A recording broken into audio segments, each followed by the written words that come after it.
رجال لا تلہیہم تجارت ولا بیع عن ذکر اللہ واقام الصلاۃ وایتاء الزکاۃ. میرے نیک بندے تو وہ ہوتے ہیں, میرے مومن بندے تو وہ ہوتے ہیں, ان کا کاروبار, ان کا بزنس, ان کا لین دین ان کو کبھی نماز سے غافل نہیں کرتا ہے.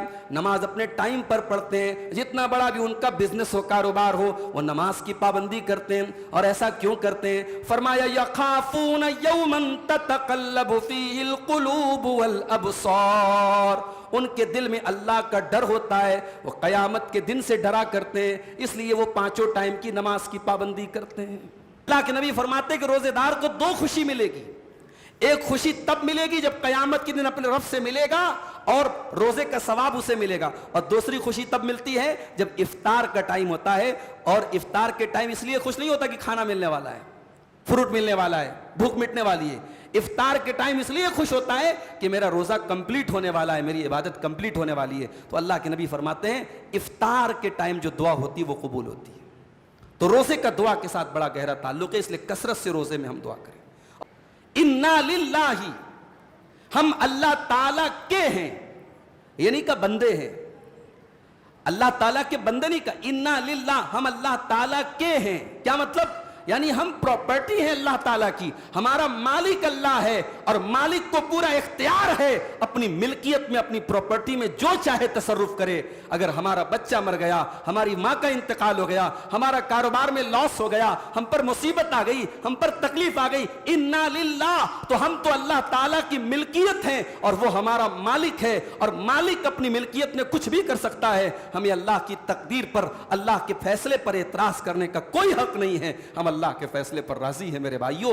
انا للہ کا مطلب یہ ہوا. الحمدللہ رب العالمین والعاقبۃ للمتقین والصلاة والسلام علی نبینا محمد وعلی آلہ وصحبہ اجمعین, اما بعد. محترم حاضرین, کل کے درس میں ہم نے قرآن مجید کے پہلے پارے کی کچھ آیتوں کو سمجھنے کی کوشش کی تھی. آئیے آگے بڑھتے ہیں اور قرآن مجید کے دوسرے پارے کو کھولتے ہیں. قرآن مجید کے دوسرے پارے کی اسٹارٹنگ میں, شروعات میں تحویل قبلہ کا ذکر ہے. تحویل قبلہ کا مطلب ہوتا ہے قبلے کا ڈائریکشن چینج کر دینا. 16 یا 17 مہینے تک مسلمانوں نے بیت المقدس کی طرف چہرہ کر کے نماز پڑھی, لیکن اللہ کے رسول صلی اللہ علیہ وسلم کی خواہش تھی, آپ چاہتے تھے کہ ہمارا قبلہ خانہ کعبہ ہو جائے, جو بیت المقدس سے بھی پہلے بنا تھا اور جو ابراہیم علیہ السلام کا قبلہ تھا وہ ہمارا قبلہ ہو جائے. چنانچہ اللہ تعالیٰ نے قبلے کا حکم بدل دیا. اللہ نے حکم دے دیا کہ اب مسلمانوں کو مسجد حرام کی طرف منہ کر کے نماز پڑھنا ہے. اب جب یہ قبلے کا ڈائریکشن بدل دیا گیا تو یہودیوں نے بڑا آسمان سر پہ اٹھا لیا. انہوں نے کہا صاحب ان کے مذہب میں تو کوئی اسٹیبلٹی نہیں ہے. کل تک یہ بیت المقدس کی طرف منہ کر کے نماز پڑھتے تھے, آج خانہ کعبہ کی طرف پڑھنے لگے. تو یہودیوں نے اس کا مذاق اڑایا. اب اللہ تبارک و تعالیٰ نے اس حکم کی مصلحت بیان کی کہ ہم نے یہ حکم کیوں دیا, اور جن لوگوں نے اس کا مذاق اڑایا ان کے بارے میں اللہ تعالیٰ نے ایک بڑا خوبصورت کمنٹ کیا. سَيَقُولُ السُّفَهَاءُ مِنَ النَّاسِ مَا وَلَّاهُمْ عَنْ قِبْلَتِهِمُ الَّتِي كَانُوا عَلَيْهَا, جو لوگوں میں بے وقوف لوگ ہیں, احمق لوگ ہیں, اسٹوپڈ لوگ ہیں, وہ یہ کہیں گے کہ ان مسلمانوں کو ان کی قبلے سے کس چیز نے ہٹا دیا, انہوں نے اپنا قبلہ کیوں بدل دیا. قُلْ لِلَّهِ الْمَشْرِقُ وَالْمَغْرِبُ يَهْدِي مَنْ يَشَاءُ إِلَىٰ صِرَاطٍ مُسْتَقِيمٍ. اے نبی آپ کہہ دیجئے مشرق کا مالک بھی اللہ ہے اور مغرب کا مالک بھی اللہ ہے, پورب کا مالک بھی اللہ ہے اور پچھم کا مالک بھی اللہ ہے. کیا مطلب؟ مطلب یہ ہوا کہ شریعت اور دین اللہ کی تابعداری کا نام ہے، اللہ کے حکم کو فالو کرنے کا نام ہے۔ اللہ نے جب تک حکم دیا تھا بیت المقدس کی طرف چہرہ کر کے نماز پڑھتے تھے، آج اللہ نے حکم دے دیا تو ہم خانہ کعبہ کی طرف منہ کر کے نماز پڑھتے ہیں۔ امپورٹنٹ پورب نہیں ہے، امپورٹنٹ پچھم نہیں ہے، امپورٹنٹ اللہ تبارک و تعالیٰ کا حکم ہے۔ اگر اللہ 5 ٹائم کی نماز میں 5 ڈائریکشن میں نماز پڑھنے کا حکم دے دے تو ہمیں 5 ڈائریکشن میں پڑھنا پڑے گا، یہ ہے اصل چیز۔ قُلْ لِلَّهِ الْمَشْرِقُ وَالْمَغْرِبُ، اے نبی آپ کہہ دیجئے کہ پورب کا مالک بھی اللہ ہے اور پچھم کا مالک بھی اللہ ہے۔ يَهْدِي مَن يَشَاءُ إِلَىٰ صِرَاطٍ مُسْتَقِيمٍ، اور اللہ جس کو چاہتا ہے سیدھے راستے کے اوپر چلاتا ہے۔ اب اس کے بعد اللہ تعالیٰ نے یہ جو قبلے کا حکم بدلا، اس کی حکمت کیا تھی وہ حکمت بیان کی۔ فرمایا وَكَذَلِكَ جَعَلْنَاكُمْ أُمَّةً وَسَطًا لِتَكُونُوا شُهَدَاءَ عَلَى النَّاسِ وَيَكُونَ الرَّسُولُ عَلَيْكُمْ شَهِيدًا، اے مسلمانوں ہم نے تم کو دنیا کی سب سے بہترین امت بنایا۔ جب تم دنیا کی سب سے بہترین امت ہو تو تمہارا قبلہ بھی دنیا کا سب سے بہترین قبلہ ہونا چاہیے، اس لیے ہم نے تمہارا قبلہ خانہ کعبہ کو بنا دیا جو دنیا کا مڈل بھی ہے، جو دنیا کا مڈ پوائنٹ بھی ہے۔ ہم نے تمہارا قبلہ خانہ کعبہ کو بنایا جو تمام جگہوں میں سب سے بہترین جگہ ہے۔ ہم نے تمہارا قبلہ خانہ کعبہ کو بنایا جو کہ ابراہیم علیہ السلام کا قبلہ ہے۔ ہم نے تمہارا قبلہ خانہ کعبہ کو بنایا کیونکہ روح زمین پر سب سے پہلی اگر کوئی مسجد بنی تھی، سب سے پہلا اللہ کی عبادت کا اگر کوئی گھر بنا تھا تو یہی خانہ کعبہ تھا۔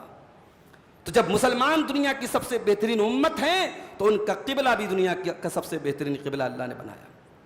اس کے بعد فرمایا وَمَا جَعَلْنَا الْقِبْلَةَ الَّتِي كُنْتَ عَلَيْهَا إِلَّا لِنَعْلَمَ مَنْ يَتَّبِعُ الرَّسُولَ مِمَّنْ يَنْقَلِبُ عَلَىٰ عَقِبَيْهِ، اے نبی ہم نے اس قبلے کو بدلنے کا حکم اسی لیے دیا تاکہ یہ کلیئر ہو جائے کہ کون نبی کو فالو کرتا ہے، کون نبی کی اتباع کرتا ہے اور کون منافقوں کی طرح پیچھے چلا جاتا ہے، کون ایڑی کے بل پلٹ جاتا ہے۔ جب قبلہ کا حکم آیا تو کچھ مسلمان ایسے بھی تھے عصر کی نماز پڑھ رہے تھے، عصر کی نماز پڑھ رہے تھے اور ڈائریکشن ان کا بیت المقدس کی طرف تھا، اور جب اعلان کرنے والے نے آ کر کے اعلان کیا کہ قبلہ بدل چکا ہے اور قرآن کا حکم نازل ہو چکا ہے، اللہ کے نبی نے اعلان کروایا ہے کہ اب قبلہ ہمارا خانہ کعبہ کی طرف ہوگا، تو ان مسلمانوں نے انتظار نہیں کیا کہ یہ والی نماز کا ہم سلام پھیر دیں، وہ نماز ہی میں پورے کے پورے امام اور مقتدی گھوم گئے۔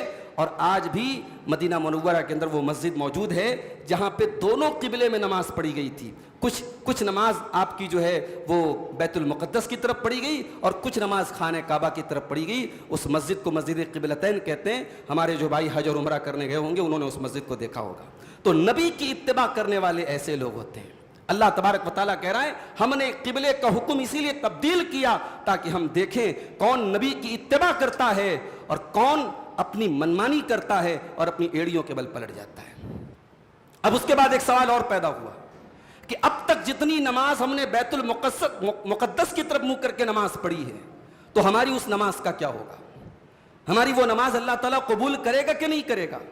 یا ہمارے وہ باپ دادا جو اسی نماز کی حالت میں مر گئے اور انہوں نے کبھی زندگی میں خانہ کعبہ کی طرف منہ کر کے نماز نہیں پڑھی تو کیا وہ اللہ تعالیٰ کے جنت میں جائیں گے کہ نہیں جائیں گے؟ یہ سوال بھی پیدا ہوا۔ اللہ نے فرمایا وَمَا كَانَ اللَّهُ لِيُضِيعَ إِيمَانَكُمْ، اللہ تبارک و تعالیٰ تمہارے ایمان کو ضائع نہیں کرے گا۔ غور کیجئے، نماز کو اللہ تعالیٰ نے ایمان قرار دیا۔ اللہ نے یہ نہیں کہا تمہاری نماز کو ضائع نہیں کرے گا، اللہ نے فرمایا وَمَا كَانَ اللَّهُ لِيُضِيعَ إِيمَانَكُمْ، اللہ تبارک و تعالیٰ تمہاری نماز کو ضائع نہیں کرے گا، تمہارے ایمان کو ضائع نہیں کرے گا۔ اس کا مطلب یہ ہوا کہ نماز ہے تو ایمان ہے اور نماز نہیں ہے تو ایمان نہیں ہے۔ آج افسوس کی بات ہے سماج کا ایک بڑا طبقہ ایسا ہے جو صرف جمعہ کے دن مسجد میں نظر آتا ہے، جو صرف رمضان میں مسجد میں نظر آتا ہے، جس کی زندگی میں نماز کے لیے ٹائم نہیں ہے، جو بزنس کرتا ہے، جو کاروبار کرتا ہے اور اپنے کاروبار میں، اپنے بزنس میں، اپنے دنیا کے کاموں میں اتنا ڈوبا ہوا ہے اسے نماز پڑھنے کی فرصت نہیں ہے۔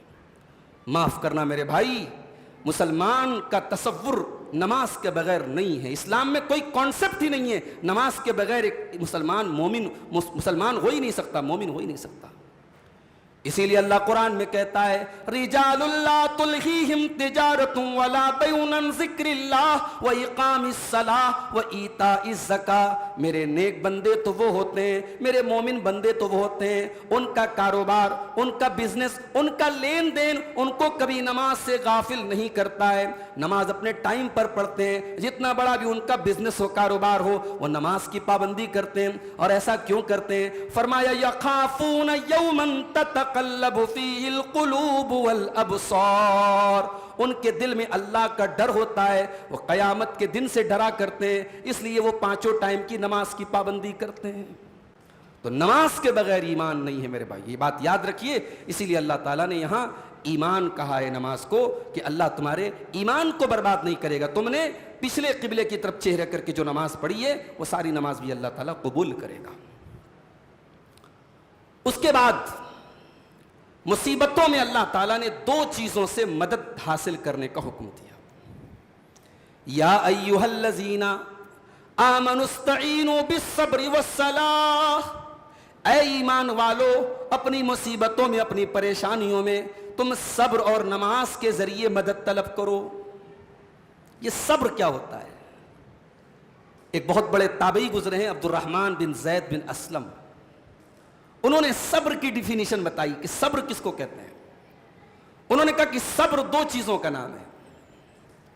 الصبر بما احب اللہ, جو چیزیں اللہ تعالیٰ کو پسند ہیں ان چیزوں کے اوپر انسان ڈٹا رہے, جمع رہے, اگرچہ انسان کے نفس کے اوپر وہ بھاری گزرے, انسان کے بدن کے لیے بھاری ہو, لیکن انسان اس چیز کی پابندی کرے.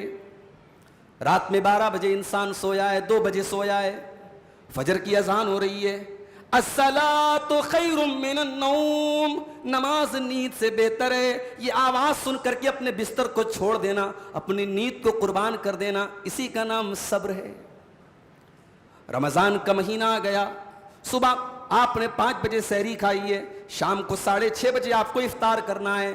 گرمی کا موسم ہے, اللہ کا حکم ہے, آپ کے نفس کے اوپر مشقت ہے, پریشانی ہے, مگر اللہ کی رضا کے لیے, اللہ کو راضی کرنے کے لیے ہم 15 گھنٹے کا 14 گھنٹے کا روزہ رکھتے ہیں. اسی کا نام صبر ہے. الصبر بما احب اللہ, جو چیزیں اللہ تعالیٰ کو محبوب ہیں ان چیزوں کی پابندی کرنا. وَإِن ثَقُلَ عَلَى النُّفُوسِ, اگرچہ وہ انسان کے نفس کے اوپر بھاری ہو, انسان کے بدن کے اوپر بھاری ہو. یہ صبر کی پہلی قسم ہے.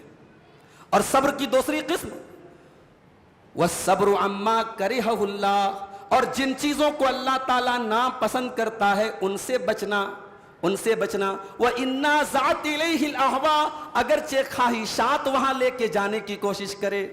ایک مسلمان عورت ہے, گھر سے پردے میں نکلتی ہے, دنیا جہان کی لڑکیوں کو, عورتوں کو دیکھ رہی ہے, وہ بے پردہ نکل رہی ہیں, وہ اپنے حسن کی نمائش کر رہی ہیں, وہ اپنے جسم کو دکھا رہی ہیں. اس کی بھی خواہش ہوتی ہے, اس کا بھی دل مچلتا ہے, میں بھی اپنی خوبصورتی کو نمایاں کروں, میں بھی اپنے حسن کو ظاہر کروں. مگر اللہ کا حکم ہے, وہ عورت پردہ کرتی ہے, وہ لڑکی پردہ کرتی ہے. اسی کا نام صبر ہے. زمانے میں ہر طرف بے حیائی کا دور ہے, بدکاری کا دور ہے, زناکاری بہت عام ہو رہی ہے.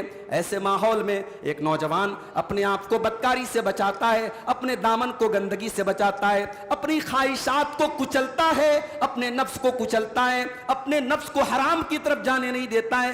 اسی کا نام میرے پیارے بھائیو صبر ہے. اللہ فرماتا ہے یا ایھا الذین آمنوا استعینوا بالصبر والصلاۃ, اے ایمان والو صبر کے ذریعے اللہ کی مدد طلب کرو اور نماز کے ذریعے اللہ کی مدد طلب کرو. ان اللہ مع الصابرین, اللہ تعالیٰ صبر کرنے والوں کے ساتھ ہے. اچھا, صبر کرنے والوں کی ایک پہچان اور بتائیے. صبر کرنے والوں کی ایک پہچان یہ بھی ہے, جب ان کے اوپر کوئی مصیبت آتی ہے تو وہ ایک دعا پڑھتے ہیں, الذین اذا اصابتہم مصیبہ, الذین اذا اصابتہم مصیبہ قالوا انا للہ و انا الیہ راجعون. جب ان کے اوپر کوئی مصیبت آتی ہے تو وہ یہ پڑھتے ہیں انا للہ و انا الیہ راجعون. ہم اور آپ بھی پڑھتے ہیں, کسی کے انتقال کی خبر سنی, ہم نے انا للہ و انا الیہ راجعون پڑھ دیا. مگر صرف پڑھتے ہیں یا اس کو سمجھتے بھی ہیں کہ اس کا مطلب کیا ہے؟ یہ انا للہ و انا الیہ راجعون اتنا پیارا جملہ ہے کہ امام سعید بن جبیر کہا کرتے تھے ہم سے پہلے کسی شریعت میں یہ جملہ نہیں اترا تھا. اگر یہ جملہ یعقوب علیہ السلام کو پتا ہوتا تو اپنے بیٹے یوسف کو یاد کر کے یہ نہ کہتے کہ ہائے میرا یوسف, بلکہ وہ یہی پڑھتے انا للہ و انا الیہ راجعون. یہ ایسا پیارا جملہ ہے میرے بھائی, اس کے اندر اللہ تعالیٰ کی پوری توحید موجود ہے. انا للہ, ہم اللہ تعالیٰ کے ہیں, یہ نہیں کہ بندے ہیں, اللہ تعالیٰ کے بندے نہیں کہا, انا للہ, ہم اللہ تعالیٰ کے ہیں. کیا مطلب؟ یعنی ہم پراپرٹی ہیں اللہ تعالیٰ کی, ہمارا مالک اللہ ہے, اور مالک کو پورا اختیار ہے اپنی ملکیت میں, اپنی پراپرٹی میں جو چاہے تصرف کرے. اگر ہمارا بچہ مر گیا, ہماری ماں کا انتقال ہو گیا, ہمارا کاروبار میں لاس ہو گیا, ہم پر مصیبت آ گئی, ہم پر تکلیف آ گئی, انا للہ, تو ہم تو اللہ تعالیٰ کی ملکیت ہیں اور وہ ہمارا مالک ہے, اور مالک اپنی ملکیت میں کچھ بھی کر سکتا ہے. ہمیں اللہ کی تقدیر پر, اللہ کے فیصلے پر اعتراض کرنے کا کوئی حق نہیں ہے. ہم اللہ کے فیصلے پر راضی ہیں میرے بھائیوں.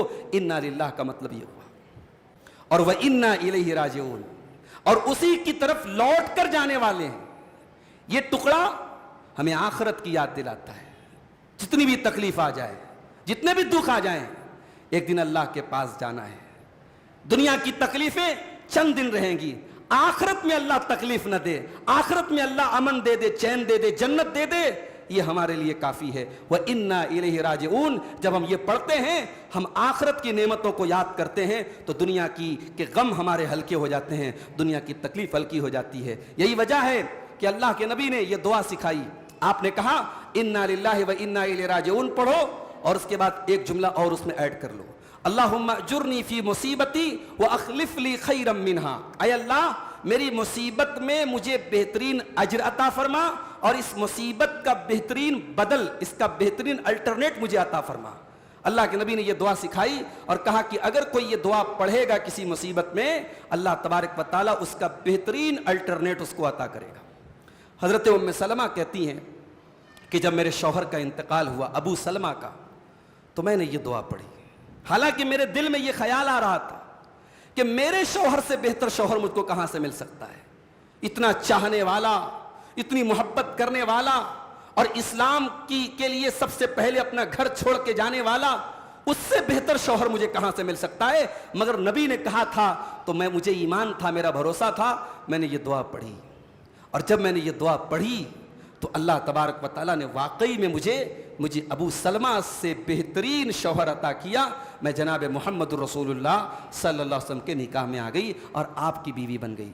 میرے عزیزوں, میرے بھائیوں, اس جملے کو یاد کر لو, انا للہ و انا الیہ راجعون, اللہم اجرنی فی مصیبتی واخلف لی خیرا منہا.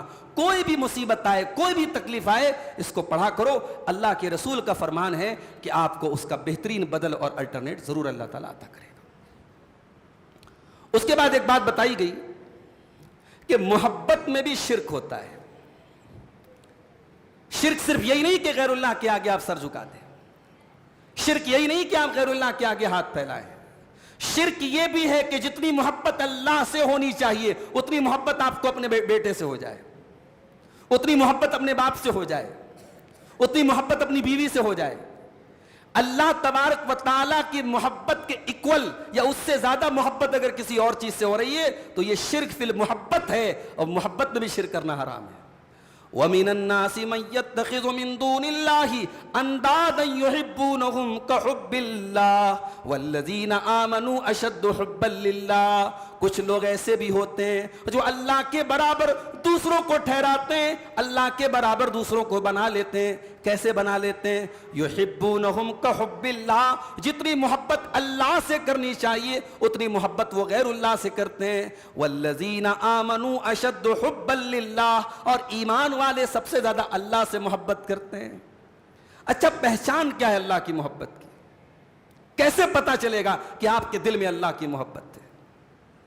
اللہ کی عبادت میں لذت اگر ملنے لگے, اللہ کے ذکر میں مزہ آنے لگے, اللہ سے ملاقات کا شوق پیدا ہونے لگے, اللہ کے حرام کردہ چیزوں سے نفرت پیدا ہونے لگے, اللہ کے حکم پر چلنے میں اچھا لگنے لگے, اللہ کی شریعت پر عمل کرنے میں نفس کو اطمینان محسوس ہو رہا ہو, تو یہ سائنس ہیں, یہ سمبلز ہیں, یہ علامتیں ہیں اس بات کی کہ آپ کے دل میں اللہ کی محبت ہے. اور اگر حرام سے محبت پیدا ہونے لگے, اللہ کے ذکر سے آپ کے دل میں نفرت پیدا ہونے لگے، اللہ نہ کرے، تو سمجھ جاؤ کہ شیطان اس دل پر حاوی ہوتا چلا جا رہا ہے۔ آج ہمارے بہت سارے نوجوان بھائی ہیں، ان کا رات و دن ایک ہی مشغلہ ہے، موبائل کے اوپر ایئر فون لگا لیا، ہیڈ فون لگا لیا، اور رات دن وہ میوزک سن رہے ہیں، گانے سن رہے ہیں۔ قرآن کی تلاوت سے ان کو نہیں لذت ملتی، تراویح کی نماز ان کو بھاری گزرتی ہے، قرآن کی تلاوت ان کے نفس پر بھاری گزرتی ہے۔ ہاں، بالی ووڈ کا کوئی سانگ لگا دو، کوئی میوزک لگا دو، کوئی گانا لگا دو، ان کو بڑا اچھا لگتا ہے، کہتے یار میرے دل کو سکون ملتا ہے، میوزک سے میرے دل کو سکون ملتا ہے۔ جس دل کو میوزک کے ذریعے سکون مل رہا ہے، اس دل میں اللہ کی محبت موجود نہیں ہے میرے بھائی۔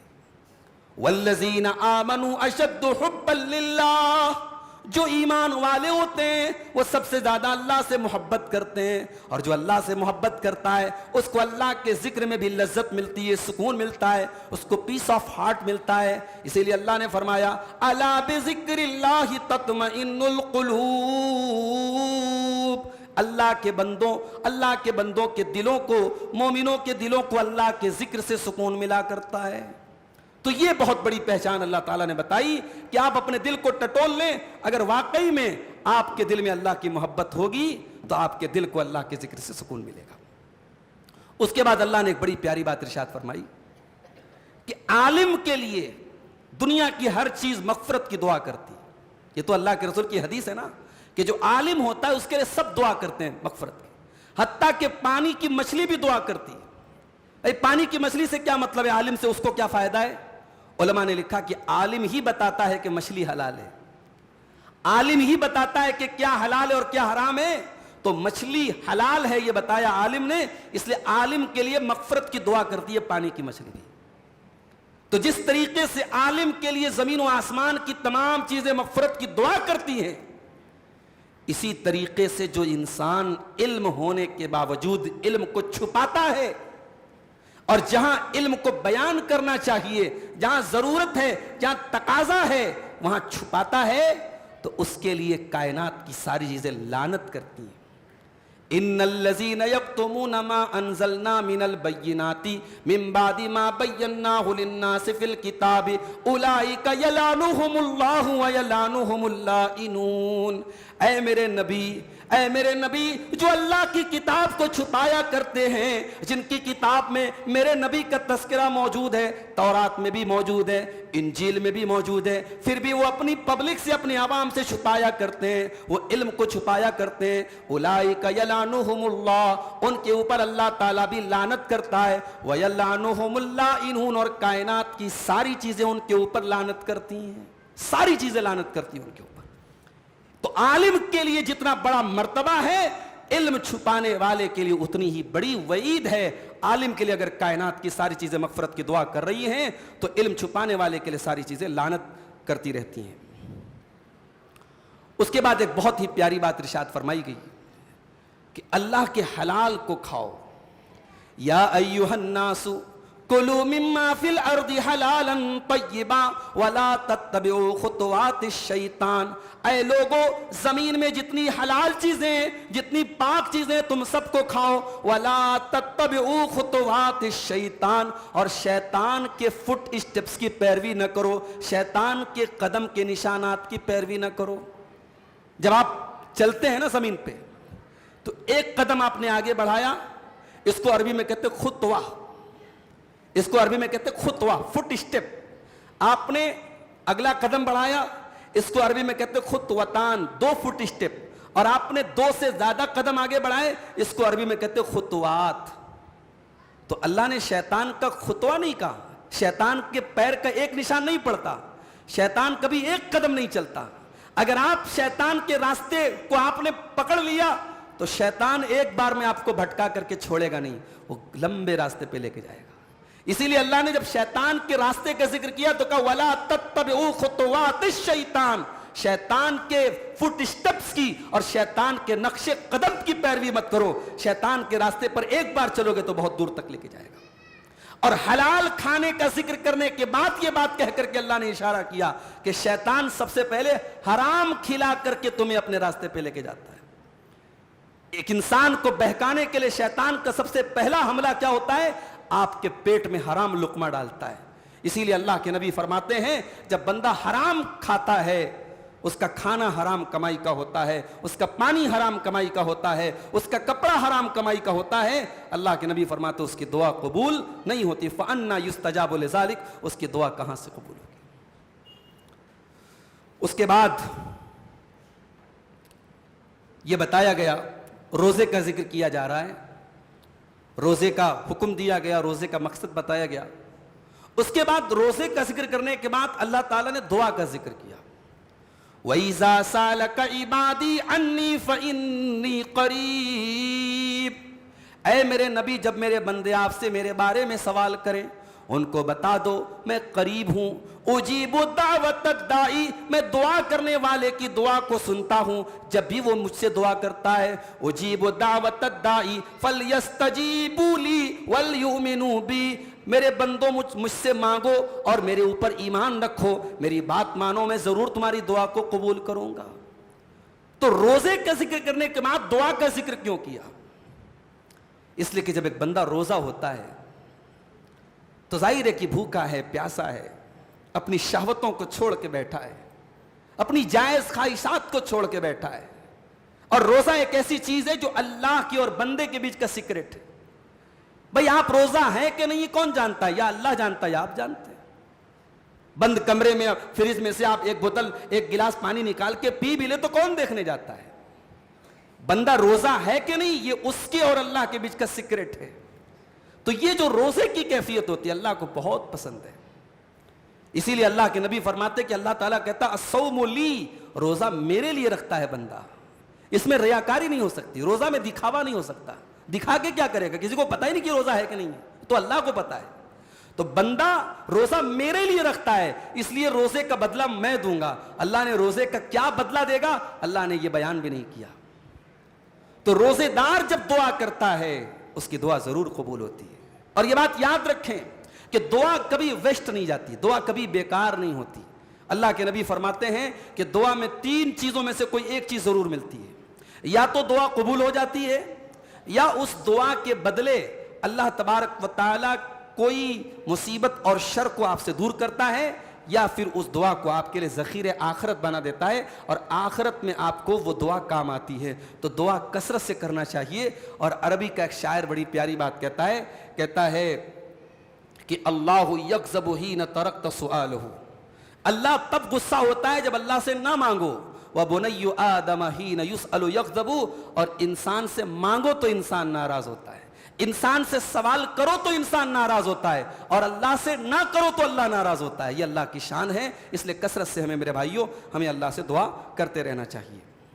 اس کے بعد ایک سوال کا جواب دیا گیا. لوگوں نے سوال کیا اللہ کے رسول سے کہ چاند جو ہوتا ہے یہ چاند الگ الگ کیوں ہوتا ہے؟ پہلی تاریخ کا چاند بالکل پتلا ہوتا ہے، پھر دھیرے دھیرے موٹا ہوتا ہے، پھر 14ویں کا چاند کمپلیٹ ہو جاتا ہے، پھر دھیرے دھیرے پتلا ہونے لگتا ہے. تو چاند کے یہ الگ الگ اسٹیج کیوں ہیں؟ یسألونک عن الاہلہ قل ہی مواقیت للناس والحج، اے نبی لوگ آپ سے سوال کرتے ہیں چاند کے بارے میں، آپ جواب دے دیجئے کہ چاند کا تعلق لوگوں کے اوقات سے ہے. لوگوں کے اوقات، لوگوں کی شادی بیاہ اور نکاح اور طلاق کی جو عدت ہے اور ٹائمنگ ہے اس کا تعلق چاند سے ہے. اور حج کا تعلق، حج کا مہینہ کب اسٹارٹ ہوگا کب ختم ہوگا، اور روزہ کب سے اسٹارٹ ہوگا کب سے ختم ہوگا، یہ تمام ضرورتیں کیسے پوری ہوتی ہے؟ چاند کے ذریعے پوری ہوتی ہے. اس کے بعد فرمایا وَلَيْسَ الْبِرُّ بِأَن تَأْتُوا الْبُيُوتَ مِن ظُهُورِهَا، اور اے مکہ کے مشرکو، اے مدینہ کے اندر رہنے والے انصاریو، جب تم حج کرنے جاتے ہو تو تم حج کر کے جب واپس آتے ہو تو اپنے گھر کے مین گیٹ سے واپس نہیں آتے. ان کے درمیان یہ رواج تھا کہ حج کر کے یا عمرہ کر کے جب وہ اپنے گھر میں آتے تھے تو مین گیٹ سے انٹری نہیں کرتے تھے، پیچھے کے دروازے سے آتے تھے کہ صاحب ہم عمرہ کا احرام، ہم عمرہ کر کے آئے، حج کر کے آئے تو ہم مین گیٹ سے نہیں آئیں گے. مین گیٹ سے جائیں گے تو یہ تقویٰ کے خلاف ہو جائے گا، یہ دینداری کے خلاف ہو جائے گا. آج بھی آپ دیکھیے بہت ساری فضول باتیں سماج میں رائج ہے، بہت ساری یعنی بلا وجہ کی دینداری، زبردستی کی دینداری، جس کا تعلق دین سے نہیں ہے اس کو بھی ہم نے دین کا حصہ بنا کے رکھا ہے. تو جو چیز قرآن و سنت سے ثابت ہے تب تو ٹھیک ہے، اور ثابت نہیں اور بلا وجہ آپ نے اپنے اوپر مسلط کر کے رکھا ہے، وہ دین نہیں ہے میرے بھائیوں۔ اللہ نے فرمایا وَلَيْسَ الْبِرُّ بِأَن تَأْتُوا الْبُيُوتَ مِن ظُهُورِهَا، اللہ تعالیٰ کے نزدیک نیکی یہ نہیں ہے کہ تم اپنے گھر کے پیچھے سے کے راستے سے آؤ، وَلَكِنَّ الْبِرَّ مَنِ اتَّقَىٰ، بلکہ نیکی تو یہ ہے کہ تم اللہ کے متقی بندے بن جاؤ، اللہ کے پرہیزگار بندے بن جاؤ، وَأْتُوا الْبُيُوتَ مِنْ أَبْوَابِهَا، اور پراپر طریقے سے تم اپنے گھر کے مین راستے سے آؤ، پیچھے کے راستے سے آنے کی کوئی ضرورت نہیں ہے۔ اس کے بعد حج کے احکام بیان کیے گئے کہ اگر کوئی انسان حج کر رہا ہے تو حج کے دوران کوئی ایسا کام نہ کرے جو حج کے شان کے خلاف ہے۔ حالت احرام میں بیوی سے ملاقات کرنا تو بڑی دور کی بات ہے، ایک انسان اگر احرام کی حالت میں ہے تو اپنی بیوی سے ایسی باتیں بھی نہیں کر سکتا ہے جو انسان کو بیوی سے ملاقات کی طرف راغب کرتی ہو، جو اس کی طرف لے کے جاتی ہو، اس ٹائپ کی بات بھی اپنی بیوی سے کرنا اس کے لیے مناسب نہیں ہے۔ اللہ نے فرمایا الحج اشہر معلومات، حج کے مہینے مقرر ہیں، فمن فرض فیہن الحج، تو جو حج کے مہینے میں حج کا ارادہ کرے، فلا رفث ولا فسوق ولا جدال فی الحج، تو وہ حج کے دوران کوئی بیہودہ بات، کوئی ایسی بات جو ولگر بات ہو وہ اپنے منہ سے نہیں نکالے گا، ولا فسوق، اور کوئی گناہ کا کام، کوئی نافرمانی کا کام نہیں کرے گا، ولا جدال فی الحج، اور حج کے دوران کسی سے کوئی جھگڑا نہیں کرے گا۔ آج آپ چلے جائیے حج کے دوران، اب وہ حجر اسود کا بوسہ لینے کے لیے صاحب گتھم گتھا ہو رہے ہیں، لوگ لڑ رہے ہیں ایک دوسرے سے، دھکا دے رہے ہیں، عورتیں ہیں وہیں پر۔ 2017 میں جب میں گیا عمرہ کرنے کے لیے حتیم کے پاس، میں نے سوچا کہ حتیم، چونکہ حتیم کے بارے میں اللہ کے رسول کی حدیث موجود ہے کہ حتیم خانہ کعبہ کا ایک حصہ ہے، حتیم کے اندر آپ نماز پڑھیں گے تو گویا کہ آپ نے خانہ کعبہ کے اندر نماز پڑھی۔ میں نے سوچا کہ لاؤ بھائی اتنی دور سے آیا ہوں حتیم میں نماز پڑھوں، دیکھا تمام لیڈیز وہاں پہ قبضہ جما کے بیٹھی ہیں، اب بھائی وہاں لیڈیز کو جا کے دھکا دے کے تو ہم پڑھیں گے نہیں نماز، بڑا مسئلہ ہے بھائی۔ اب ہم لوگ تو انڈیا پاکستان والے دبلے پتلے رہتے ہیں، افریقہ والے ماشاءاللہ تندرست لوگ رہتے ہیں، موٹے موٹے، اب وہ وہاں پہ آگے آگے ہیں، اب آپ کی خواہش بھی کہ آپ حجر اسود کو ٹچ کریں تو پہلے ان سے نپٹیے آپ، اور ان کو تو ہلا نہیں سکتے آپ، ان کو ٹچ سے مس، زمیں ٹلت زماں ٹلت نہ ٹلت گل محمد ٹلت، ان کو کون ٹلائے گا بھی وہاں سے، وہ تو ٹل نہیں سکتے۔ تو اب آج کل حج اور عمرہ کا بھی جو ماحول ہے اس میں ہم دیکھ رہے ہیں کہ صاحب جو روحانیت ہونی چاہیے، جو دینداری ہونی چاہیے وہ نہیں، بڑا عجیب معاملہ ہے۔ بڑی بڑی بالی ووڈ کی ہیروئنیں صاحب زندگی بھر جو ہے انہوں نے کپڑے اتار کر کے اپنے جسم کی نمائش کرائی، اور وہاں جا کر کے صاحب I am on the way to Umrah, I'm on the way to Mecca, I'm on the way to Medina, جگہ جگہ سیلفی لے رہی ہیں، انسٹاگرام پر جو ہے اپنی سیلفیز ڈال رہی ہیں، ویڈیوز ڈال رہی ہیں، اور اس کے بعد مدینہ کے اندر جو چھتریاں بنی ہوئی ہیں مسجد نبوی کے باہر وہاں پہ سیلفی لے رہی ہیں پورے پروفیشنل کیمراز کے ساتھ۔ کیا ہے بھائی یہ؟ اللہ کے بندو، حج اور عمرہ عبادت ہے، عبادت کو عبادت رہنے دو، اس کو پروفیشنل مت بناؤ، اس کو پبلسٹی اسٹنٹ مت بناؤ، یہ کوئی ویکیشن نہیں ہے، کوئی تفریح نہیں ہے، عبادت ہے۔ آج عمرہ اور حج کی روحانیت نکل رہی ہے میرے بھائی۔ اگر واقعی میں کوئی سچے دل سے حج کرے، گناہوں سے بچ کے حج کرے اور نبی کے طریقے پر حج کرے، اللہ کے نبی نے فرمایا رجع کیوم ولدتہ امہ، جب وہ حج کر کے آتا ہے ایسے لوٹتا ہے جیسے اس کی ماں نے اس کو جنم دیا ہے، جیسے اس کی ماں نے اس کو پیدا کیا ہے، گناہوں سے بالکل پاک اور صاف ہو کر کے جب بچہ ماں کے پیٹ سے نکلتا ہے، ایک حج کر کے جب انسان آتا ہے ویسا ہو جاتا ہے۔ مگر آج افسوس کی بات ہے، بعض لوگوں نے حج کو، عمرہ کو ایک ویکیشن ٹور بنا لیا، ایک جو ہے گھومنے پھرنے کا ذریعہ بنا لیا، بے پردگی ہو رہی ہے، بے حیائی ہو رہی ہے۔ ابھی ایک ویڈیو آیا صاحب، خانہ کعبہ سے کچھ دوری پر بیٹھ کر کے ایک بندہ موبائل پر بیٹھ کے گیم کھیل رہا ہے احرام کی حالت میں، کیا ہو رہا ہے بھائی؟ اللہ ہم سب کی حفاظت فرمائے میرے بھائی۔ اللہ نے فرمایا کہ حج کا اگر ارادہ کیا ہے تو حج کے دوران کوئی بیہودہ کام، کوئی گندا کام، کوئی لڑائی جھگڑا نہیں کرنا ہے۔ اس کے بعد فرمایا وَتَزَوَّدُوا، اور اے حاجیو جب تم حج کرنے جایا کرو تو اپنا سامان لے کے جایا کرو۔ یمن کے کچھ لوگ جب حج کرنے جایا کرتے تھے وہ سامان لے کے نہیں جاتے تھے، وہ کہتے تھے ہم اللہ کے گھر کا طواف کرنے جا رہے ہیں، ہمیں سامان کی کوئی ضرورت نہیں ہے، ہم اللہ کے اوپر بھروسہ کر کے جا رہے ہیں۔ اور جب مکہ میں پہنچ جاتے تھے، کھانے کو نہیں ہے، پینے کو نہیں ہے، تو لوگوں سے بھیک مانگا کرتے تھے، لوگوں کے آگے ہاتھ پھیلایا کرتے تھے۔ اللہ نے فرمایا کوئی دینداری نہیں ہے، یہ کوئی تقوی نہیں ہے۔ وَتَزَوَّدُوا، جب حج کرنے تم جایا کرو، عمرہ کرنے تم جایا کرو تو اپنے ضرورت کے سامان کو لے کے جایا کرو، اپنا زاد راہ لے کے جایا کرو، اپنا توشہ لے کے جایا کرو۔ اور جب حج کے سفر میں تم ہندوستان سے مکہ گئے، تم یمن سے مکہ گئے، تم عراق سے مکہ گئے، اور اس سفر میں، اس 1000 کلومیٹر کے 2000 کلومیٹر کے سفر میں تمہیں سامان کی ضرورت پڑتی ہے، تمہیں زاد راہ کی ضرورت پڑتی ہے، تو اے میرے بندو تمہیں آخرت کا سفر بھی تو طے کرنا ہے، تمہیں اپنے اللہ کے پاس بھی تو جانا ہے، تمہیں اپنے رب کے پاس بھی تو جانا ہے، ذرا اس سفر کی تیاری بھی تم کر لو۔ اس سفر کے لیے تمہارے پاس کیا ہے؟ فرمایا وَتَزَوَّدُوا فَإِنَّ خَيْرَ الزَّادِ التَّقْوَىٰ، میرے بندو سب سے بہترین توشہ تقویٰ ہے۔ اللہ کے پاس جو سفر کر کے تم کو جانا ہے، اس سفر میں اگر کوئی چیز تمہارے کام آئے گی تو اللہ کا تقویٰ کام آئے گا، اللہ کا ڈر کام آئے گا۔ اگر دنیا کے سفر میں زاد راہ چاہیے، توشہ چاہیے، تو آخرت کے سفر میں بھی توشہ چاہیے، اور آخرت کے سفر کا توشہ کیا ہے؟ فرمایا کہ تقویٰ ہے۔ اس کے بعد جب حاجی لوگ حج کر لیتے ہیں تو وہ کیا کرتے تھے کہ مینا میں بیٹھ کر کے، دور جاہلیت میں کیا کرتے تھے، مینا میں بیٹھ کر کے اپنے باپ دادا کا ذکر کرتے تھے۔ میرا باپ ایسا تھا، میرے دادا ایسے تھے، میرے پردادا ایسے تھے، اپنے باپ دادا کا ذکر کرتے تھے۔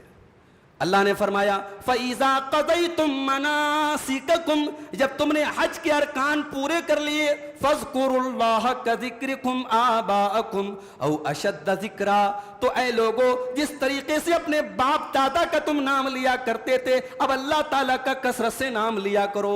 اسی لیے آپ دیکھیے کہ جو ایام تشریق ہیں، جن دنوں میں حاجی لوگ مینا میں اپنے ارکان پورے کر رہے ہوتے ہیں اور شیطانوں کو کنکری مار رہے ہوتے ہیں، انہی ایام میں ساری دنیا کے مسلمان تکبیرات پکارتے رہتے ہیں، اللہ اکبر لا الہ الا اللہ واللہ اکبر وللہ الحمد۔ یہ تکبیرات ہم اسی ٹائم پکارتے رہتے ہیں۔ تو اللہ نے فرمایا کہ جس طریقے سے اپنے باپ دادا کو تم یاد کرتے تھے اور ان کا نام لیتے تھے، ان دنوں میں تم اللہ کا نام لو۔ اس کے بعد فرمایا وَمِنَ النَّاسِ مَن يَقُولُ رَبَّنَا آتِنَا فِي الدُّنْيَا وَمَا لَهُ فِي الْآخِرَةِ مِنْ خَلَاقٍ، اور کچھ ایسے بد نصیب ہوتے ہیں، اتنا لمبا سفر کرتے ہیں، اللہ کے گھر کا طواف کرتے ہیں، خانے کعبہ کا طواف کرتے ہیں، اور وہاں جا کے کیا دعا کرتے ہیں؟ اے اللہ تو دنیا کی بھلائی دے دے، اے اللہ تو دنیا کی بھلائی دے دے، اور وہاں جا کر کے وہ آخرت کا کوئی سوال نہیں کرتے۔ فرمایا وَمَا لَهُ فِي الْآخِرَةِ مِنْ خَلَاقٍ، ان کو آخرت میں کچھ ملنے والا نہیں ہے۔ وَمِنْهُمْ مَن يَقُولُ، اور اللہ کے کچھ بندے ایسے بھی ہوتے ہیں جو یہ دعا پڑھتے ہیں رَبَّنَا آتِنَا فِي الدُّنْيَا حَسَنَةً وَفِي الْآخِرَةِ حَسَنَةً وَقِنَا عَذَابَ النَّارِ، وہ جو یہ دعا پڑھتے ہیں کہ اے ہمارے پروردگار تو ہم کو دنیا کی بھلائی بھی عطا فرما اور آخرت کی بھلائی بھی عطا فرما اور جہنم کی آگ سے بچا لے، یہ سب سے جامع دعا ہے۔ اللہ نے کہا جو یہ دعا پڑھے گا اللہ اس کو دنیا بھی دے گا اور آخرت بھی دے گا۔ ہمارے یہاں جو لوگ حج کرنے عمرہ کرنے جاتے ہیں ان کو بعض لوگ سکھاتے ہیں کہ جائے پہلے چکر کی یہ دعا ہے، دوسرے چکر کی یہ دعا ہے، تیسرے چکر کی یہ دعا ہے۔ اب حاجی جو بیچارہ ہے وہ اللہ سے لو لگانے کے بجائے چکروں میں کھویا رہتا ہے کہ اس چکر میں کیا پڑھنا ہے اور اس چکر میں کیا پڑھنا ہے۔ تو ان چکروں میں نہ پڑھو میرے بھائی، سارے چکر میں ایک ہی دعا پڑھنا ہے۔ آپ کو حجر اسود کے اور رکن یمانی کے بیچ میں ایک دعا پڑھنا ہے، یہی دعا جو قرآن کے دوسرے پارے میں بتائی گئی، ربنا آتنا فی الدنیا حسنہ وفی الآخرۃ حسنہ وقنا عذاب النار۔ باقی آپ طواف کے دوران جو دعا کرنا چاہیں آپ کر سکتے ہیں، اپنے لیے، اپنے بچوں کے لیے، اپنے پریوار کے لیے، اپنے رشتہ داروں کے لیے، اپنی صحت کے لیے، آپ جو دعا کرنا چاہیں کر سکتے ہیں، کوئی لمیٹیشن نہیں ہے، کوئی پابندی نہیں ہے۔ تو یہ بڑی جامع دعا ہے جو قرآن نے ہمیں سکھائی ہے، اس دعا کو ہم سب یاد کر لیں۔ اس کے بعد یہ بتایا گیا کہ جنت میں جانا ہے تو مصیبتوں کو اور آزمائشوں کو جھیلنا پڑے گا۔ جنت میں جانا اتنا آسان کام نہیں ہے۔ اگر آپ ایمان کے راستے پر چل رہے ہیں اور آپ کو یہ لگتا ہے کہ آپ پھولوں کی سیج پر چل رہے ہیں تو یہ پاسبل نہیں ہے۔ ایمان کا راستہ تو کانٹوں بھرا راستہ ہے۔ ایمان کے راستے پر آپ چلیں گے تو زمانے کی گالیاں تو سننی پڑیں گی، ابھی دلی کا وہ ویڈیو آپ نے دیکھا ہوگا کہ کچھ اللہ کے بندے سڑک پر نماز پڑھ رہے تھے اور ایک ظالم آتا ہے اور اپنے پیروں کی ٹھوکروں سے ان نمازیوں کو مارنے لگتا ہے۔ نفرت اس قدر ذہنوں میں بھر گئی کہ اب نمازیوں کو جو ہے ایک انسان جس کا کام لوگوں کی حفاظت کرنا ہے، جو محافظ بنایا گیا ہے، جس کے بدن کی وردی اس کی لوگوں کی اور پبلک کی حفاظت کے لیے اس کو دی گئی ہے، وہ ظالم نمازی کو مار رہا ہے۔ اسے کوئی یہ پوچھنے کے لیے تیار نہیں ہے کہ اس ملک میں ہزاروں تہوار ایسے ہیں جو سڑک پر منائے جاتے ہیں، وہاں تو تم پھول برسانے کے لیے تیار ہو۔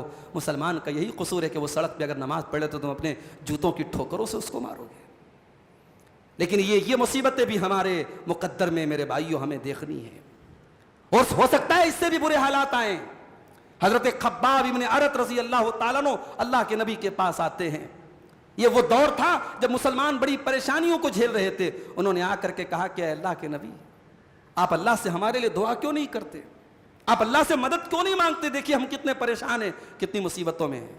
اللہ کے نبی نے فرمایا، اے خباب، تم سے پہلے ایسا دور بھی آیا ہے کہ ایمان لانے والوں کے لیے زمین میں گڈھا کھودا جاتا تھا اور اس کو گڈھے کے اندر ڈالا جاتا تھا اور آرے سے چیر کر کے اس کو دو ٹکڑے کر دیے جاتے تھے۔ وَمَا يَسُدُّهُ ذَلِكَ عَنْ دِينِهِ، اور اس قدر تکلیفوں میں ڈالے جانے کے باوجود وہ اللہ کے دین کو کبھی نہیں چھوڑا کرتا تھا۔ اے خباب، تم سے پہلے ایسی امتیں بھی آئی ہیں کہ ان کے بدن کو لوہے کی کنگھیوں سے ان کے بدن کے گوشت کو ادھیڑ لیا جاتا تھا۔ وَمَا يَسُدُّهُ ذَلِكَ عَنْ دِينِهِ، لیکن وہ اللہ کے دین کو چھوڑا نہیں کرتا تھا۔ اے خباب، کان کھول کر کے سن لو، اللہ کا دین ایک دن ضرور غالب آئے گا، اور تم دیکھو گے کہ یمن سے لے کر کے حضرموت تک، یمن کے شہر صنعا سے لے کر کے حضرموت تک ایک عورت تنہا سفر کرے گی اور کسی سے نہیں ڈرے گی، اتنا امن اور چین قائم ہو جائے گا۔ لیکن اے خباب، تمہیں ویٹ کرنا پڑے گا، تمہیں انتظار کرنا پڑے گا، تم بہت جلدی بازی کر رہے ہو، وہ وقت ضرور آئے گا تمہارے اوپر۔ تو ایمان کے راستے میں آزمائشیں آئیں گی میرے بھائی، اسی لیے اللہ نے فرمایا، ام حسبتم ان تدخلوا الجنۃ ولما یاتکم مثل الذین خلوا من قبلکم، اے ایمان والو، کیا تم یہ سمجھتے ہو کہ تم ایسے ہی جنت میں چلے جاؤ گے جبکہ ابھی تمہارے اوپر وہ مصیبتیں نہیں آئی ہیں جو تم سے پہلے کی امتوں پر آئی تھی؟ مستہم الباساء والضراء وزلزلوا، تم سے پہلے کی امتوں کے اوپر ایسا دور آیا کہ اناج کے دانے دانے کے لیے وہ ترس گئے، بیمار پڑ گئے۔ وزلزلوا، اور دشمنوں نے ان کو ہلا ڈالا۔ حتی یقول الرسول والذین آمنوا معہ متی نصر اللہ، یہاں تک کہ ایسا دور بھی آ گیا کہ رسول کو بھی کہنا پڑا اور ایمان والوں کو کہنا پڑا کہ اے اللہ تیری مدد کب آئے گی؟ الا ان نصر اللہ قریب، اور اللہ کی طرف سے ان کو تسلی دی گئی کہ اللہ کی مدد بہت جلد آنے والی ہے۔ تو اللہ کی مدد تو آئے گی میرے بھائی، اگر ہم ایمان پر ہیں۔ ٹائم لگ سکتا ہے، لیکن ہمیں اور آپ کو ایمان کے راستے پر اگر ہم ہیں تو ہمیں تیار رہنا چاہیے، ہمارے اوپر مصیبتیں اور پریشانیاں آئیں گی۔ اس کے بعد ایک حکم دیا گیا کہ اپنی بیٹیوں کی شادی کسی مشرک سے مت کرنا۔ مردوں کو حکم دیا گیا کہ کسی مشرک عورت سے تم شادی مت کرنا، اور گارجین کو حکم دیا گیا کہ تم اپنی لڑکیوں کی شادی کسی مشرک مرد سے مت کرنا۔ وَلَا تَنْكِحُوا الْمُشْرِكَاتِ، اے مسلمانوں تم کسی مشرک عورت سے نکاح نہ کرنا، حَتَّى يُؤْمِنَّ، جب تک وہ ایمان نہ لے آئیں۔ وَلَأَمَةٌ مُؤْمِنَةٌ خَيْرٌ مِّن مُشْرِكَةٍ، ایک مسلمان اگر لونڈی ہے تو وہ بہتر ہے ایک مشرک عورت سے۔ اور اس کے بعد فرمایا وَلَا تُنْكِحُوا الْمُشْرِكِينَ، اور اے مسلمانوں اپنی بیٹیوں کی شادی کبھی مشرک مردوں سے نہ کرنا، حَتَّى يُؤْمِنُوا، جب تک کہ وہ ایمان نہ لے آئیں۔ دیکھیے جب نکاح کرنے کی بات آئی تو ڈائریکٹ حکم دیا کہ تم نکاح مت کرو، اور جب لڑکیوں کا نکاح کرنے کی بات آئی تو اللہ نے کہا اپنی لڑکیوں کا نکاح مت کراؤ۔ اس کا مطلب کہ لڑکی کا نکاح اس کا گارجین کراتا ہے، اس کا ولی کراتا ہے۔ لڑکی کا نکاح بغیر ولی کے نہیں ہو سکتا۔ جو کورٹ میرج ہو رہا ہے، لڑکیاں بھاگ کر کے شادی کر رہی ہیں، ماں باپ کی رضامندی کے بغیر شادی ہو رہی ہے، وہ شادی حرام ہے، وہ شادی غلط ہے، اسلام کی نظر میں وہ شادی ویلڈ نہیں ہے۔ اسلام میں ایک عورت کی شادی اس کے ولی کی اجازت کے بغیر نہیں ہو سکتی۔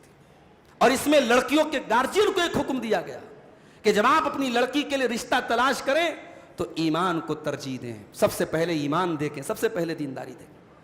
ہمارے یہاں بڑے افسوس کی بات ہے، بعض لوگ بلڈنگ دیکھ کر، دولت دیکھ کر، چکا چوتھ دیکھ کر اپنی بیٹیوں کی شادی ایسے انسان سے کر دیتے ہیں جو سر سے پیر تک شرک میں لت پت ہوتا ہے، جو گناہوں میں ڈوبا ہوتا ہے، جو شرابی ہوتا ہے، جو بدکار ہوتا ہے. اور کیا کہا جاتا ہے صاحب؟ ارے لڑکی ہے، شادی کے بعد سنبھال لے گی، سدھار لے گی. معاف کرنا بھائیو، اپنی بیٹیوں کو کوئی ڈٹرجنٹ پاؤڈر مت سمجھو جس کے ذریعے وہ بدکار لڑکوں کے کردار کو صاف کر لیں گی. ان بیٹیوں کو بڑے لاڈ اور پیار سے پالتے ہو، بڑی محبتوں سے ان بیٹیوں کے نخرے اٹھاتے ہو، اور پھر بلڈنگ دیکھ کر اور دولت دیکھ کر اور دنیا کی نعمتیں دیکھ کر کسی مشرک، کسی بدکار اور کسی بدعتی کے حوالے کرے تو شرم آنی چاہیے. وہ باپ ظالم ہے جو اپنی بیٹی کو ایسے انسان کے حوالے کرتا ہے. اور دلیل یہ دیتے ہو کہ صاحب وہ جا کر کے اس گھر کا ماحول سدھار لے گی. جان بوجھ کر کے اپنی بیٹیوں کو جہنم کی آگ میں مت ڈالو میرے بھائی. مکہ کے مشرکین، مکہ کے کفار بیٹی پیدا ہوتی تھی زندہ زمین میں گاڑ دیتے تھے. ہم اس واقعے کو جب پڑھتے ہیں ہمارے رونگٹے کھڑے ہو جاتے ہیں، ہمارے دل میں غصہ پیدا ہوتا ہے. ایسا کیسے ہو سکتا ہے؟ بیٹی کا باپ اپنی بیٹی کے ساتھ ایسا کیسے کر سکتا ہے؟ مگر آج جب ہم دیکھتے ہیں کتنی بیٹیاں ہیں اپنے باپ کے غلط فیصلوں کی قیمت چکا رہی ہیں، اور ایک بدکار، ایک مشرک، ایک بدعتی گھر میں جا کر کے توحید سے دور ہیں، دین سے دور ہیں، اسلام سے دور ہیں، اپنے ماں باپ کو کوستی ہیں کہ میرے ماں باپ نے جان بوجھ کر کے میری زندگی کو برباد کیا. میرے بھائیوں، اس لیے اپنی بیٹیوں کی شادی کرو تو بلڈنگ چاہے کمزور ہو، لڑکا چاہے بہت متوسط درجے کا ہو، معمولی کمانے والا ہو، بہت زیادہ پیسے والا نہ ہو، لیکن دیندار ہے، ایمان والا ہے، توحید والا ہے، اس لڑکے کو ترجیح دو، اس رشتے کو ترجیح دو. میرے بھائیوں، انشاءاللہ اس رشتے میں اللہ تبارک و تعالیٰ برکت پیدا کرے گا. اور آخری بات بیان کر کے بات ختم کرنے جا رہا ہوں. دوسرے پارے کے آخر میں طلاق کا ذکر کیا گیا، طلاق کی ڈیٹیل بتائی گئی، طلاق کے مسائل بیان کیے گئے. اس میں اللہ نے ایک بڑی پیاری بات بیان فرمائی کہ طلاق جو ہے وہ 2 مرتبہ دیا جاتا ہے. آج ہمارے یہاں طلاق کو بھی کھلواڑ بنا دیا گیا. پارلیمنٹ میں کیوں ضرورت پڑی طلاق پر قانون بنانے کی؟ ہمیں کوئی حق نہیں ہے کہ ہم کسی پارٹی کو کہیں کہ صاحب وہ پارٹی ہمارے خلاف چال چل رہی ہے یا وہ ہمارے خلاف چال چل رہا ہے. ہم نے خود یہ حالات پیدا کیے. شوہر غصے میں آیا، بیوی کو بولا طلاق طلاق طلاق. اس کے بعد شوہر کہتا یار مجھ سے غلطی ہو گئی. گیا مفتی صاحب کے پاس. مفتی صاحب نے کہا کتنی بار طلاق بولا تھا؟ کہا 3 بار بولا تھا. مفتی صاحب نے کہا ہو گئی طلاق. اب مفتی صاحب کرنا کیا پڑے گا؟ 4 چھوٹے چھوٹے بچے ہیں، بیوی کہاں جائے گی؟ میں نہیں رہ سکتا بیوی کے بغیر. کہا کہ اب تو ایک ہی راستہ ہے، بیوی کو حلالہ کرنا پڑے گا. آج بالی ووڈ میں فلمیں بن رہی ہیں، ویب سیریز بن رہی، لوگ اسلام کا مذاق اڑا رہے ہیں کہ صاحب یہ اسلام ہے. یہ اسلام ہے کہ شوہر نے طلاق دیا اور بیوی جو ہے کسی غیر مرد کے ساتھ کانٹریکٹ کر کے 1 رات کے لیے شادی کر رہی ہے اور اس کو حلالہ کہا جا رہا ہے، اور یہ مسلمانوں کے عام بڑے بڑے مفتی اس کا فتویٰ دے رہے ہیں. معاف کرنا میرے بھائیوں، کبھی غور، کبھی موقع ملے تو قرآن کے دوسرے پارے کو جا کر کے قاعدے سے پڑھ لینا. کسی مسلک کی عینک مت لگانا، کسی مسلک کے چشمے کو ہٹا کر کے قرآن کا ترجمہ پڑھ لینا کہ طلاق کا پروسیس کیا ہے، طلاق کا طریقہ کیا ہے. اور اسلام نے طلاق کا پروسیس اسی لیے رکھا ہے کیونکہ کبھی کبھی طلاق ضروری ہو جاتی ہے. کبھی کبھی ایسے حالات بھی پیدا ہوتے ہیں میاں بیوی ساتھ میں نہیں رہ پاتے، مزاج نہیں میل کھا رہا ہے، میاں بیوی کے درمیان میچنگ نہیں ہو پا رہی ہے، انڈرسٹینڈنگ نہیں ہو پا رہی ہے، تو طلاق کا آپشن بھی ضروری تھا. لیکن طلاق کا آپشن کیسا دیا اسلام نے؟ فرمایا الطلاق مرتان، طلاق دینے کا تم کو 2 مرتبہ چانس دیا گیا. 1 مرتبہ تم نے طلاق دے دیا، اب 3 مہینے کا ٹائم دیا گیا. 3 مہینے کے اندر اگر میاں بیوی دونوں آپس میں سمجھوتا کرنا چاہیں، شوہر اپنے فیصلے پر شرمندہ ہو جائے، 3 مہینے کے اندر شوہر رجوع کر لے، کوئی مسئلہ نہیں، دونوں میاں بیوی کی طرح رہ سکتے ہیں. اگر 3 مہینہ گزر گیا اور شوہر نے رجوع نہیں کیا، 3 مہینہ گزر گیا، طلاق پڑ گئی، نکاح ختم ہو گیا، لیکن پھر سے دونوں میاں بیوی کی حیثیت سے رہنا چاہیں، نیا نکاح کر لیں، نیا مہر باندھ لیں، دوبارہ میاں بیوی بن کے رہ سکتے ہیں. یہ 1 طلاق کے بعد ہے. پھر آگے زندگی میں پھر کبھی کوئی اختلاف آیا، شوہر نے دوسری مرتبہ پھر طلاق دے دیا، اب اس کے بعد پھر وہی سیم پروسیس ہے. 3 مہینے کی عدت کا ٹائم ہے، 3 مہینے کا گریس پیریڈ ہے. اگر 3 مہینے کے اندر شوہر نے رجوع کر لیا کوئی مسئلہ نہیں، اگر رجوع نہیں کیا اور 3 مہینہ گزر گیا، طلاق پڑ گئی، نکاح ختم ہو گیا، دوبارہ نیا نکاح کر کے میاں بیوی کی حیثیت سے رہ سکتے ہیں. الطلاق مرتان، 2 مرتبہ آپ کو طلاق دینے کا آپشن دیا گیا. اب تیسرا آپشن کیا ہے؟ فرمایا فَإِمْسَاكُمْ بِمَعْرُوفٍ أَوْ تَسْرِيحٌ بِإِحْسَانٍ۔ اب تیسرا آپشن بس ایک ہے، یا تو آپ عزت کے ساتھ اپنی بیوی کو رکھ لو یا بھلائی کے ساتھ رخصت کر دو۔ طلاق کسی عورت کی زندگی اجاڑنے کا نام نہیں ہے۔ اسلام کہہ رہا ہے اگر عورت کو چھوڑنا بھی ہے عزت کے ساتھ اور بھلائی کے ساتھ، او تسریح باحسان، تیسری طلاق کے بعد اب دوبارہ چانس نہیں ہے، تیسری طلاق کے بعد اب بیوی آپ کے گھر میں نہیں رہے گی، اب اس کو عزت کے ساتھ بھلائی کے ساتھ اس کا مہر دے کر کے اس کو تمہیں رخصت کر دینا ہے۔ اور اس میں ایک سبق یہ بھی ہے، یہ تو بیوی کی بات ہے، یہ تو شوہر بیوی کی بات ہے، بھئی ہمارے دنیاوی معاملات میں بھی ہماری کمپنی میں کوئی جاب کرتا ہے یا ہمارے گھر میں کوئی ملازم ہے، اب کچھ دنوں تک ہمارے بیچ میں اس کے بیچ میں انڈرسٹینڈنگ رہی، پھر اس کو نہیں جما یا ہم کو نہیں جما، اس کو سیلری کم لگی یا ہمیں اس کا کام پسند نہیں آیا، ہم نے کہا بھائی تم اپنا کام دیکھ لو، یا اس نے ریزائن دے دیا کہ صاحب میں آپ کے کام نہیں کر سکتا۔